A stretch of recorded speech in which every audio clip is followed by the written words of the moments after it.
Hi guys, இன்றைக்கி நம்ம trendy media டிவியில் காரசாரமான பனங்கிழங்கு எப்படி செய்யலான்னு தான் பார்க்க போகிறோம். வாங்க வீடியோக்குள்ளே போகலாம். ஃபர்ஸ்ட் நம்ம மசாலா ரெடி பண்ணிக்கலாம். 4-5 வரமிளகா, 1 ஸ்பூன் சீரகம், தேவையான அளவு உப்பு, 1 பூண்டு தட்டி போட்டுக்கலாம். இதெல்லாம் சேர்த்து மிக்ஸி ஜாரில் அரைச்சிட்டு வந்துடலாம். இதில் 1/2 ஸ்பூன் மஞ்சள் தூள் சேர்த்துக்கலாம். இப்போ நம்ம ஒரு பாத்திரத்தில் வெந்நீர் வச்சு அதில் பனங்கிழங்கு எல்லாம் வச்சிடலாங்க. அதோடு நம்ம அரைச்சி வச்ச மசாலாவையும் ஊற்றி கொதிக்க வச்சிடலாங்க. நல்லா ஃபுல்லாக வேகட்டும். இதுக்கு தகுந்த மாதிரி மூடி வச்சு வேக வச்சுக்கணுங்க. இந்த பனங்கிழங்கு பொங்கல் டைமில் தாங்க கிடைக்கும். அதனால் இந்த சீசனில் அதை மிஸ் பண்ணிடாதீங்க. இதில் அதிகமான அளவு நார்ச்சத்து இருக்குங்க. அதனால் டைஜஷனுக்கு அதிக அளவு ஹெல்ப் பண்ணுங்க. பனங்கிழங்கு நல்லா வெந்து வந்திருக்கு. அதை ஒரு பிளேட்டுக்கு மாற்றிக்கலாங்க.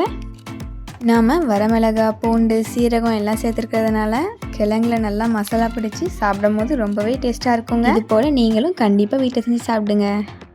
இந்த வீடியோ உங்களுக்கு பிடிச்சிருந்தா லைக், கமெண்ட் அண்ட் ஷேர் பண்ணுங்கள். மறக்காமல் நம்ம சேனலை